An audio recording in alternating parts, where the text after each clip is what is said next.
Hello दोस्तों, आज हम बात करने वाले हैं एक ऐसी बीमारी के बारे में जिसके बारे में ज्यादातर लोग बात ही नहीं करना चाहते। इरेक्टाइल डिसफंक्शन, लिंग में कमजोरी आ जाना, पेनिस में इरेक्शन ना होना। मैं अक्सर बहुत लोगों से सवाल पूछता हूं, क्या जीवन में तनाव होना बेहतर है? तो ज्यादातर लोग जवाब देते हैं कि तनाव नहीं होना चाहिए, मगर मेरा जवाब थोड़ा अलग होता है। तनाव होना चाहिए अपनी जगह पर, सही जगह पर। आज ज्यादातर लोग दुनिया के अंदर पूरा का पूरा तनाव अपने दिमाग में लिए बैठे हैं, जबकि तनाव की सही जगह दिमाग नहीं, आपके शरीर का वो ऑर्गन है जिसे पेनिस कहा जाता है, लिंग कहा जाता है, जो आपकी सेक्सुअल लाइफ को, सेक्सुअल हेल्थ को अच्छा कर सकता है, बेहतर कर। दोस्तों, मैं डॉक्टर मोहम्मद जुनैद आज आपको बताने वाला हूं इरेक्टाइल डिसफंक्शन क्या होता है, क्यों होता है, कैसे इसे ठीक किया जा सकता है। और अगर आपको मेरी आज की ये वीडियो अच्छी लगे तो इसे लाइक करना, इस चैनल को सब्सक्राइब करना और अपने दोस्तों के साथ शेयर करना बिल्कुल ना भूलें।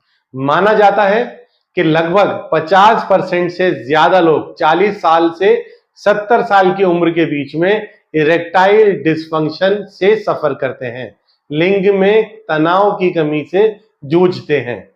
सही इलाज ना मिल पाने के कारण, सही दिशा ना मिल पाने के कारण उनकी समस्या और गंभीर हो जाती है और कई बार उनकी मैरिटल लाइफ, उनकी फैमिली लाइफ भी इसके चलते डिस्टर्ब हो जाती है। तो क्यों ना हम इसको सही से समझें और इस बीमारी से बाहर आ जाएं। सबसे पहले इरेक्टाइल डिसफंक्शन क्या होता है, बड़ी आसान भाषा में मैं आपको समझाने वाला हूं। इरेक्टाइल डिसफंक्शन जब किसी भी व्यक्ति के लिंग में तनाव ना हो, या तनाव का समय कम हो जाए, या तनाव लाने के लिए फीमेल पार्टनर को बहुत ज्यादा मेहनत करनी पड़े, लेकिन उसके बावजूद भी सेक्स शुरू होने से पहले ही वो तनाव खत्म हो जाए।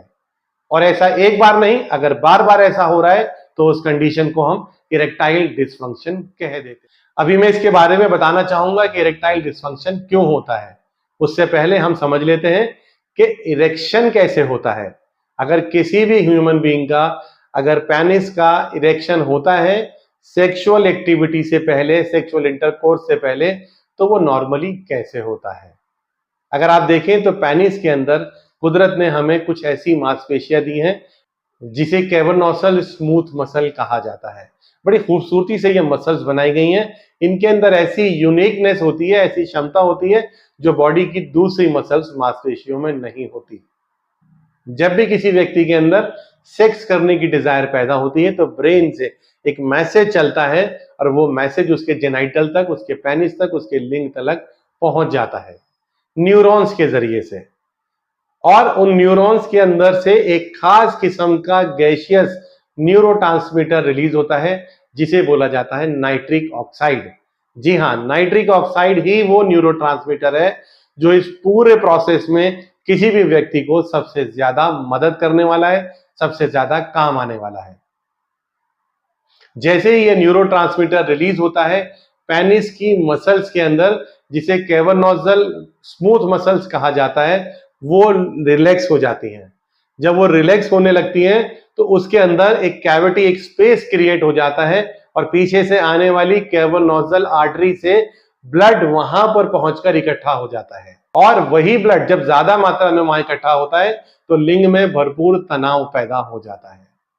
सिंपल मैकेनिज्म है, ब्रेन से मैसेज आएगा, लिंग तक जाएगा, लिंग में जाने के बाद वहां नाइट्रिक ऑक्साइड रिलीज होगी, वहां की स्मूथ मसल्स रिलैक्स हो जाएंगी, खुल जाएंगी, वहां जगह बढ़ जाएगी और उस बढ़ी हुई जगह में ज्यादा ब्लड इकट्ठा हो जाएगा और लिंग में भरपूर तनाव आ जाएगा। और जब तक वहां पर वो ब्लड मौजूद रहेगा लिंग में तनाव बना रहेगा। लेकिन कई बार कमजोरी की वजह से या किसी और वजह से या तो नाइट्रिक ऑक्साइड रिलीज नहीं होती, या मसल्स रिलैक्स नहीं हो पाती, ब्लड इकट्ठा नहीं हो पाता, या कई बार ब्लड आ भी जाता है, थोड़े वक्त के लिए तनाव रहता है, लेकिन ज्यादा समय तक वो ब्लड वहां रुक नहीं पाता और वापस निकल के बॉडी में चला जाता है, जिससे कि कुछ ही समय के बाद में तनाव खत्म हो जाता है, लिंग में ढीलापन आ जाता है। तो आइए आज मैं आपको बताता हूं उन 4 प्रमुख कारणों के बारे में जो कि माने गए हैं, जिनकी वजह से, जिनके अंदर दिक्कत होने की वजह से इरेक्शन का जो प्रोसेस है वो पूरा ठीक से नहीं हो पाता, लिंग में ठीक से तनाव नहीं आ पाता। सबसे पहला, न्यूरोजेनिक कॉज।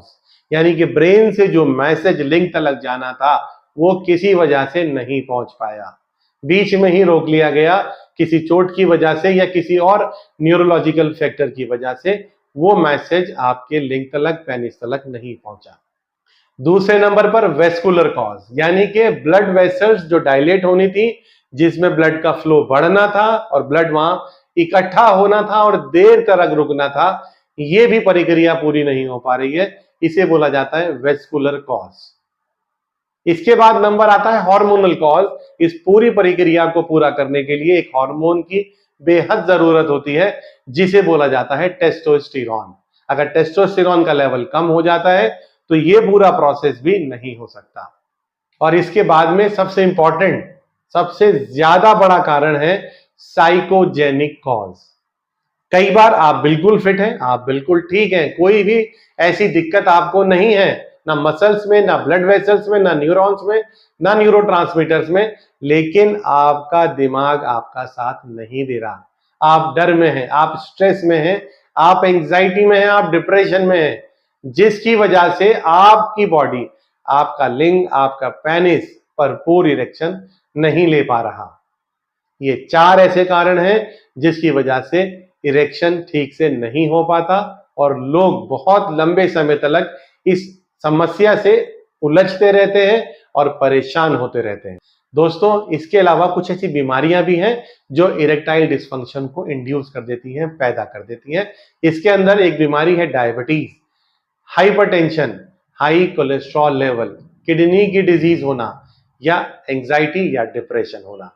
इसके अलावा ऐसी बहुत सारी दवाइयां भी हैं जो इरेक्टाइल डिस्फंक्शन को इंड्यूस कर सकती हैं। जैसे मैंने बताया कि स्ट्रेस इसका कारण है, स्ट्रेस के लिए ली जाने वाली दवाइयां जिन्हें हम एंग्जियोलाइटिक भी कह देते हैं, एंटी डिप्रेसेंट भी कह देते हैं या सेडेटिव्स भी कह देते हैं, ये दवाइयां भी इरेक्टाइल डिस्फंक्शन इंड्यूस कर देती हैं। कई बार हाइपरटेंशन की दवाइयां, कई बार डायूरेटिक्स, कई बार एंटी एलर्जिक्स और कई बार बहुत सारी ड्रग्स भी इरेक्टाइल डिस्फंक्शन को बढ़ा देती हैं, पैदा कर देती हैं। तो अगर आप भी इरेक्टाइल डिस्फंक्शन से स्ट्रगल कर रहे हैं तो सबसे पहले इस बीमारी को समझें, इस बीमारी के कारणों को समझें और सही डॉक्टर के पास जाकर इसका इलाज कराने की कोशिश करें। इसको ठीक किया जा सकता है। आज बहुत सारे ऐसे नेचुरल ऑप्शंस अवेलेबल हैं जो आपके शरीर में मौजूद कारणों को ठीक कर सकते हैं।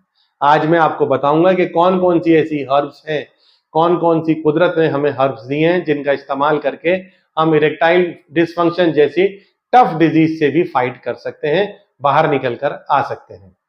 सबसे पहला तो मैं आपसे कहना चाहूंगा कि खुद को मरीज मानना बंद करें, स्ट्रेस को दूर करें, एंजाइटी को दूर करें। डिप्रेशन है तो अपने आप को पॉजिटिव करें, पॉजिटिव फ्रेंड्स के साथ रखें, पॉजिटिव एनवायरनमेंट में रहें, अच्छे से नींद लें और कुछ ऐसी हर्ब्स जो वाकई में आपकी बेहतरीन मदद कर सकती हैं उनके बारे में मैं आज आपको बताने वाला हूं। सबसे इंपॉर्टेंट हर्ब, पहले नंबर पे जो हर्ब आती है वो है कॉच, जिसे बोटानिकली म्यूकोना प्रूरियंस के नाम से जाना जाता है। यह ऐसी बेहतरीन हर्ब है जो कि नाइट्रिक ऑक्साइड के प्रोडक्शन को बढ़ा देती है। जी हाँ, वही नाइट्रिक ऑक्साइड जो कि एक न्यूरोट्रांसमीटर है जिसकी कमी होने से मैसेज पेनिस तलक, जेनाइटल तलक, आपके लिंग तलक नहीं पहुंच पाता।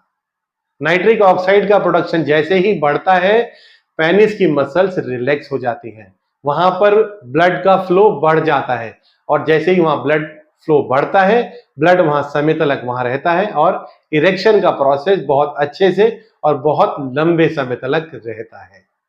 इसकी सिर्फ 1 से 2 ग्राम की मात्रा अगर शहद के साथ सुबह शाम ले लिया जाए या इतनी ही मात्रा को 1 गिलास दूध में उबालकर 5 से 10 मिनट उबालने के बाद उसे अगर पी लिया जाए तो ये बहुत अच्छे से इरेक्टाइल डिस्फंक्शन को ठीक करने में मदद करता है।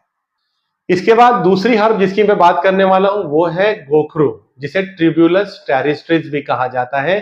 ये दुनिया भर में टेस्टोस्टेरोन बूस्टर के नाम से भी हर्ब जानी जाती है। इसे बहुत सारे लोग नेचर्स वियाग्रा भी कह देते हैं। असल में ये टेस्टोस्टेरोन बढ़ाता है और साथ के साथ इंट्रा कैवर्नोजल प्रेशर, जो वहां आर्टरीज ब्लड सप्लाई कर रही हैं, जो ब्लड वेसल्स वहां ब्लड सप्लाई कर रही हैं, जेनाइटल्स में, पेनिस में, लिंग में, उसकी सप्लाई को बढ़ा देता है, मसल्स को रिलैक्स कर कर ब्लड को वहां पर देर तक रिटेन करने में इफेक्टिव रोल प्ले करता है, जिससे कि बेहतरीन इरेक्शन अचीव किया जा सकता है। और साथ के साथ ये जो ब्लड का आउटफ्लो है, बाहर निकलना है लिंग से, उसे भी डिले कर देता है, ताकि ब्लड देर तक वहां पर मौजूद रहे और इरेक्शन की ड्यूरेशन को लंबा किया जा सके, ज्यादा देर तक इरेक्शन मौजूद रहे। इसके ड्राइड फ्रूट पाउडर को अगर 1 से 2 ग्राम की मात्रा में सुबह शाम लिया जाए शहद के साथ या दूध के साथ, तो यह भी इरेक्टाइल डिसफंक्शन को ठीक करने में बेहतरीन रोल प्ले करता है। इसके बाद जिस तीसरी हर्ब के बारे में मैं आपसे बात करने वाला हूं वो है जावित्री, जिसे बोटानिकली मायरिस्टिका फ्रेग्रेंस के नाम से भी जाना जाता है। जावित्री के अंदर कुछ ऐसे फिनोलिक कंपाउंड मिलते हैं जो कि PDE5 इनहिबिटर एक्टिविटी शो करते हैं। यह ऐसा एंजाइम है जिसे इनहिबिट करने के बाद स्मूथ मसल्स को रिलैक्स होने का मौका मिल जाता है। और अल्टीमेटली जो मैकेनिज्म मैंने आपको समझाया, जैसे ही स्मूथ मसल्स रिलैक्स होंगी वहां पर ब्लड का फ्लो बढ़ जाएगा और देर तक वहां ब्लड मौजूद रहेगा, इरेक्शन बेहतर और अच्छा और लंबे समय के लिए हो जाएगा। जावित्री के पाउडर को अगर 250 से 500 mg यानी कि सिर्फ 2 चुटकी से 4 चुटकी के बीच में सुबह शाम दूध या शहद से ले लिया जाए तो यह भी इरेक्टाइल डिसफंक्शन को बहुत बेहतरीन तरीके से ठीक कर देता है।